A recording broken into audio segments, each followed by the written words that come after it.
She stepped into the training yard with a faded t-shirt, a worn backpack, and her hair tied low, looking like a logistics worker who took a wrong turn. The recruits laughed.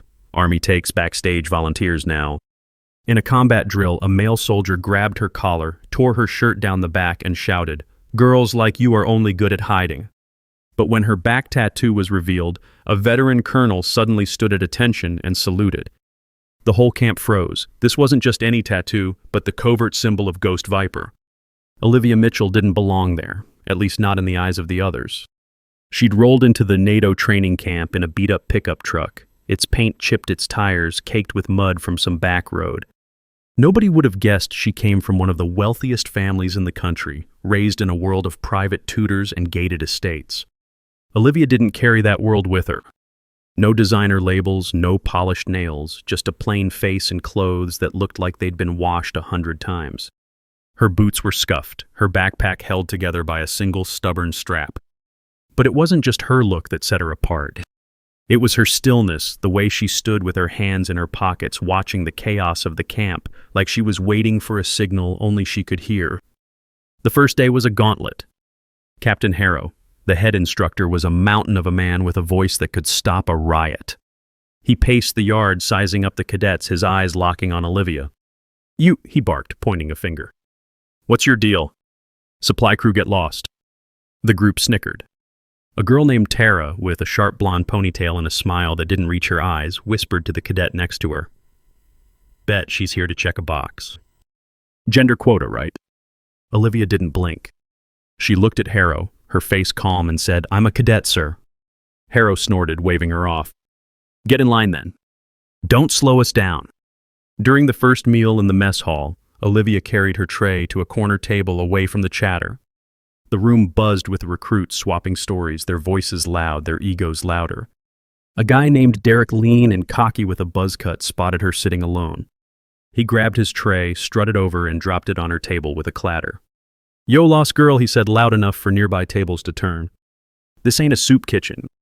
You sure you're not here to wash dishes?" The group behind him erupted in laughter. Olivia paused her fork halfway to her mouth and looked at him. "I'm eating," she said, her voice steady. Derek leaned in, smirking. "Yeah. Well, eat faster. You're taking up space real soldiers need." He flicked her tray, sending a spoonful of mashed potatoes splattering onto her shirt. The room howled. Olivia wiped the mess with a napkin, her hands slow, her eyes never leaving her plate. She took another bite like he wasn't even there. Warm-ups were a test of endurance, push-ups until your arms shook, sprints that burned your lungs, burpees in the dirt under a blazing sun. Olivia kept pace, her breathing steady, but her shoelaces kept slipping loose. They were old, frayed, barely holding her boots together. During a sprint, a guy named Lance jogged up beside her. Lance was the group's golden boy, broad-shouldered with a grin that said he'd never lost at anything. "Yo, thrift store," he called loud enough for the whole line to hear. "Your shoe's giving up. Or is that just you?" Laughter rippled through the group. Olivia didn't respond. She knelt, retied her laces with quick, precise fingers, and stood. But as she did, Lance bumped her shoulder hard. She stumbled, her hands hitting the mud, her knees sinking into the wet earth. The group howled. "What's that, Mitchell?" Lance said, smirking. "You signing up to clean the floors or just be our punching bag?" Olivia got up, wiped her palms on her pants, and ran on. Not a word. The laughter followed her all morning. During a break, Olivia sat on a wooden bench pulling a granola bar from her bag. Tara sauntered over with two other cadets, her arms crossed, her voice syrupy with fake concern. "Olivia, right. So, where are you even from? Did you win a contest to be here?" Her friends giggled, one covering her mouth like it was all too funny. Olivia took a bite, chewed slowly, and looked up.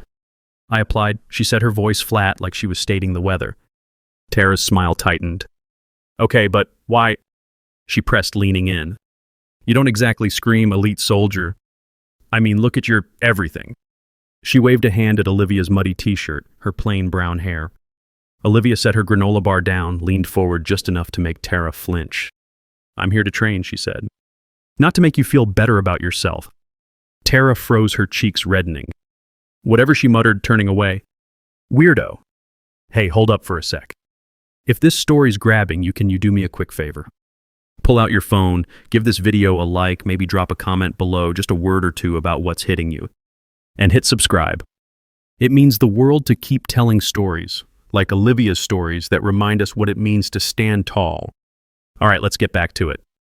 The navigation drill was a new kind of hell. Cadets had to cross a forested ridge map in hand under a strict time limit. Olivia moved alone, her compass steady, her steps quiet against the pine needles. A group of 4 cadets, led by a wiry guy named Kyle, spotted her checking her map under a tree. Kyle, who'd been vying for Lance's spotlight, saw his chance. "Hey, Dora the Explorer," he called, his voice cutting through the quiet. "You lost already? Or you just out here picking flowers?" His group laughed, circling closer. Olivia folded her map, her fingers deliberate, and kept walking. Kyle jogged up, snatching the map from her hand. "Let's see how you do without this," he said, tearing it in half and tossing the pieces into the wind. The others cheered. Olivia stopped, her eyes following the scraps as they fluttered away. She looked at Kyle, her face blank, and said, "Hope you know your way back."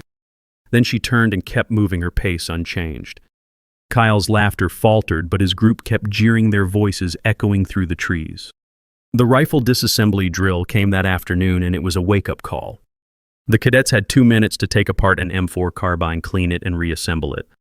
Most struggled, their fingers fumbling with the pins, swearing as parts slipped. Lance finished in a messy 143, grinning like he'd aced it. Tara scraped by at 159, her hands shaking as she snapped the last piece in place. Then Olivia stepped up. She didn't rush, didn't hesitate. Her hands moved like they were following a script, pin out, bolt-free parts, laid out in a perfect grid. 52 seconds. Not a single mistake. Sergeant Polk, the instructor, stared at the timer, then at her. "Mitchell," he said, his voice low. "Where'd you learn to do that?" Olivia wiped her hands on her pants and stepped back.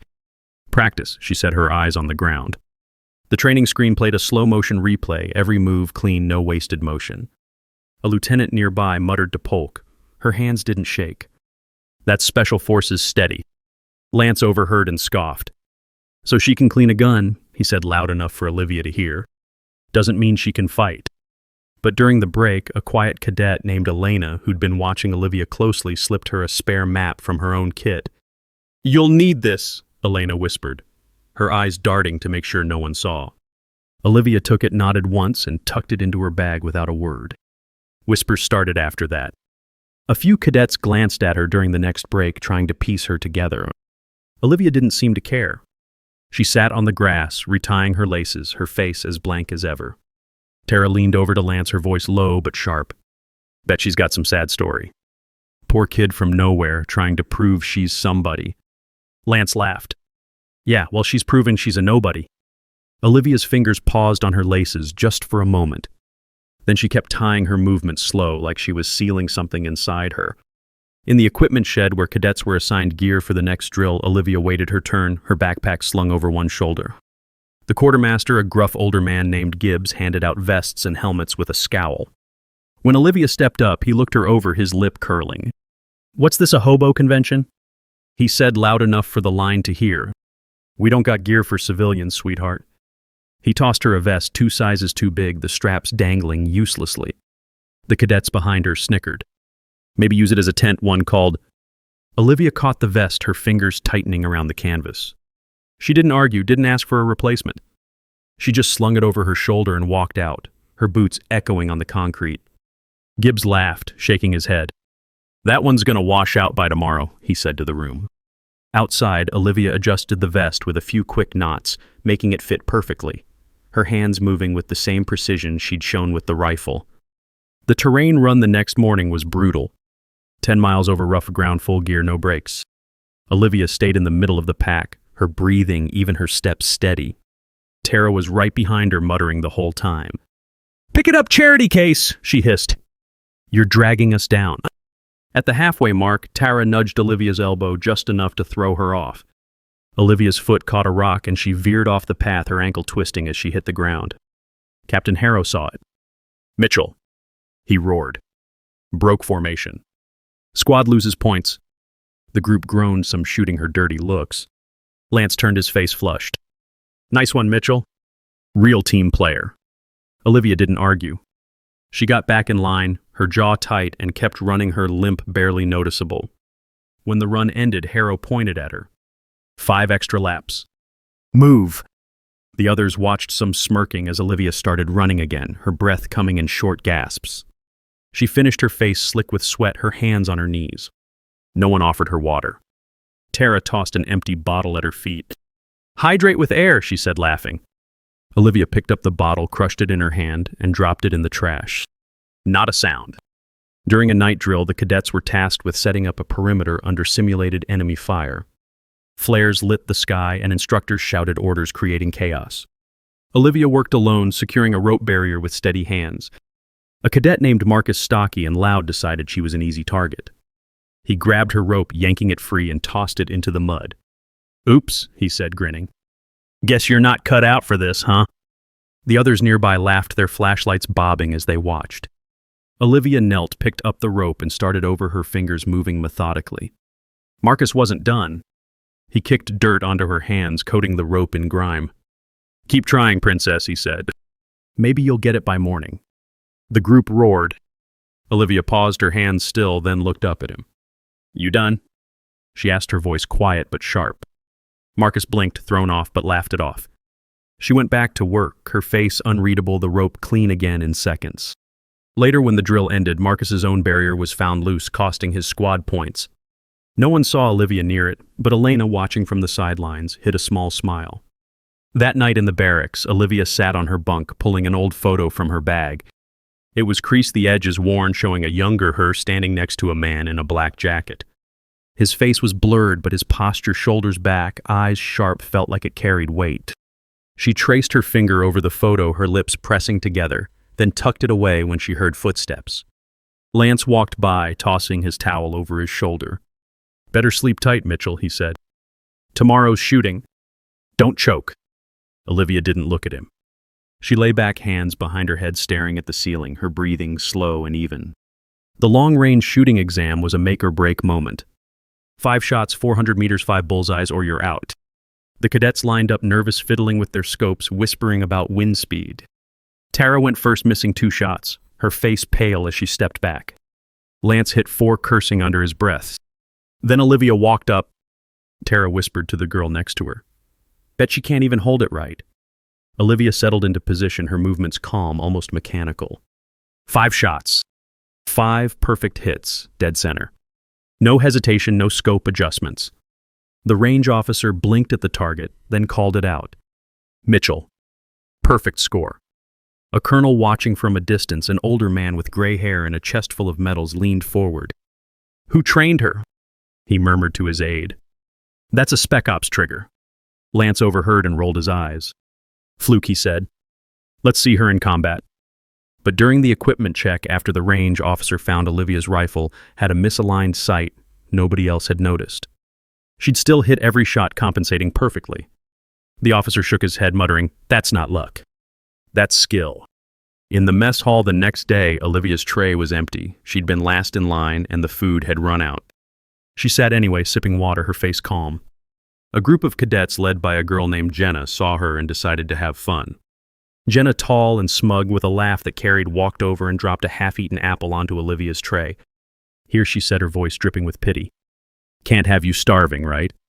You need strength to, carry our bags? The table behind her burst into laughter. Olivia looked at the apple, then at Jenna, her eyes steady. Thanks, she said, picking it up and taking a slow bite. Jenna's smile faltered. She'd expected a reaction, not this. The group kept laughing, but it was forced now. Olivia finished the apple, core and all, and set the tray aside. As she stood to leave, she brushed past Jenna, her shoulder just grazing her enough to make Jenna step back. The room went quiet for a moment, watching her go. The combat simulation was the real test. One-on-one, hand-to-hand, no weapons. Olivia was paired against Lance, who towered over her, his fists clenched, a grin spreading across his face. Before the whistle blew, he charged, grabbing her collar and slamming her against the wall. Her shirt tore the fabric, ripping from her shoulder to her back, exposing a faded black tattoo across her scapula. The squad burst into laughter. She's inked up too. Tara jeered. What is this, a biker gang? Lance leaned in his face, inches from hers. This isn't daycare, Mitchell. It's a battlefield. Go home, rookie. Olivia didn't move. Her eyes locked on his steady, unblinking. Let go, she said, her voice low. Lance laughed, but his grip loosened just for a second. She stepped back, turned, and the torn shirt fell lower, revealing the full tattoo, a coiled black viper with a shattered skull. The yard went silent. The colonel, the one who'd been watching, stepped forward, his boots crunching on the gravel. His eyes widened, his face pale. Who gave you the right to wear that mark? He asked, his voice shaking. Olivia stood there, her back straight, the tattoo stark against her skin. I didn't ask for it, she said quietly. It was given by Ghost Viper himself. I trained under him for 6 years. The colonel froze, then straightened his hand, snapping to his forehead in a salute. The other officers stared their mouths open. Lance stumbled back, his face drained of color. An aide whispered, "No one bears that tattoo, unless they're his final student." Tara's smirk vanished. She looked away, her hands trembling. During a strategy briefing the next morning, Olivia sat in the back, her notebook open, her pen moving quickly.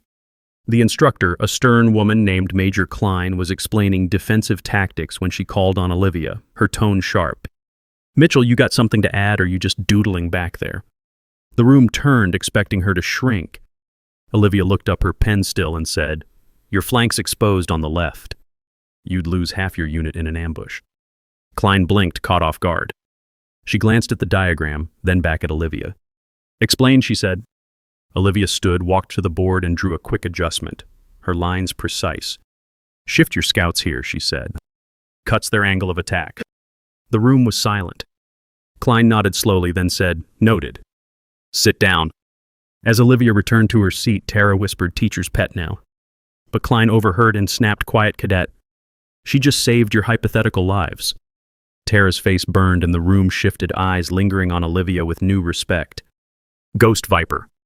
The name was a ghost itself, a whisper from a unit erased from records 5 years ago. No one spoke of it openly, but the stories lingered, missions that never happened. Operatives who vanished, a leader who trained only a few each, marked with that tattoo. Olivia didn't look at the colonel, didn't look at anyone. She pulled her torn shirt back over her shoulder and walked to the edge of the yard, her steps slow, deliberate. The silence followed her, heavy, unbroken. Lance couldn't let it go. His pride wouldn't allow it. He stood in the middle of the yard, his fists clenched, his voice echoing. "So what if she has a tattoo?" he shouted. "Prove it in a real fight." The cadets looked at each other, unsure. Olivia stopped walking. She turned, her eyes cold, and said, "If that's what you want." She didn't fix her shirt, just let it hang, the tattoo still visible, her stance calm but unyielding. Lance charged, swinging wildly, his fists aimed at her face. Olivia dodged every punch, her movements fluid, almost effortless. He yelled, "Hit me already!" She didn't. She let him tire himself out, his swings getting sloppier, his breath ragged. Then in one motion she stepped forward. A snap, choke, her arm around his neck, a twist, a pull. 8 seconds. Lance collapsed unconscious, his body limp on the ground. No one spoke. Captain Harrow walked over, his face unreadable. He looked at Lance, then at Olivia, then at the group. Effective immediately, he said, "Olivia Mitchell is honorary instructor. You'll learn from her." Olivia didn't nod, didn't smile. She picked up her backpack, pulled her torn shirt closed, and walked off. The cadets parted for her, their eyes down, their laughter gone. During a live fire exercise the next day, Olivia was assigned to lead a small team through a mock urban assault. Her group included Tara, who rolled her eyes at the assignment. As they moved through the course, Tara deliberately ignored Olivia's signals, rushing ahead and triggering a tripwire that set off a deafening siren. The exercise halted, and Harrow stormed over, his face red. "Mitchell, your team's a mess," he bellowed. Tara smirked, whispering to Derek, "Told you she's useless." Olivia stood there, her hands steady, and said, "Tara broke formation. I signaled her to wait." Harrow turned to Tara, who shrugged. "Didn't see it," she lied. The group snickered, blaming Olivia for the failure. She didn't argue, just nodded and said, "Understood, sir." But as they reset, an overhead drone replay showed Tara ignoring the signal clear as day. Harrow watched the footage, his jaw tight, and docked Tara's squad points. The group's laughter died, and Tara's face went pale. The camp changed after that. The air felt heavier, the whispers quieter. Olivia stood at the front of the yard the next day, her backpack over one shoulder, her t-shirt swapped for a plain black one. She didn't bark orders, didn't raise her voice. She just showed them rifle drills, combat stances, moves that looked simple but took years to perfect. The cadets watched, some scribbling notes, others just staring. Tara sat in the back, her arms crossed, her face pale. Lance wasn't there. Word was he'd been sent to medical, then reassigned to a desk job at a base in the middle of nowhere. No one talked about it, but everyone knew. In a first aid drill, Olivia was paired with Derek, who'd mocked her in the mess hall. They had to treat a simulated casualty under time pressure. Derek, eager to show off, shoved Olivia aside as she reached for the bandage kit. "I got this," he said loud enough for the group to hear. "You'd probably just make it worse." He fumbled the bandages, wrapping them, too loose blood seeping through the dummy's fake wounds. The instructor, a medic named Carter, shook his head. "You're killing him, cadet." Derek's face reddened and he snapped, "She distracted me," pointing at Olivia. The group laughed, egging him on. Olivia stepped forward, her hands steady, and reeded the bandages in seconds, her wraps tight and perfect. Carter nodded, impressed. "That's how it's done," he said. Derek stormed off muttering, but the group's laughter turned to murmurs. Later, Carter pulled Olivia aside and handed her a medic patch, saying, "You earned this." She took it, her face blank, and slipped it into her bag. A week later, during a break, an officer approached Olivia. He was young, nervous, clutching a clipboard. "Ma'am," he said, his voice low. "There's someone here for you." Olivia looked up, her eyes narrowing. She followed him to the camp's entrance, where a man stood waiting. He was tall, broad-shouldered, with short-cropped hair and a face that gave nothing away. He wore a black jacket and jeans, no uniform, but the guard stepped back when he moved. The colonel was there too, his hands clasped behind his back. "General," he said, nodding to the man. The man didn't respond. He looked at Olivia, his eyes softening for a moment. She walked up to him, her face unreadable, and stopped a few feet away. "You didn't have to come," she said. He tilted his head, almost smiling. "Yeah," he said. "I did." The cadets watching from a distance went quiet. Tara, standing nearby, dropped her water bottle, the plastic clattering on the ground. The colonel cleared his throat, addressing the group.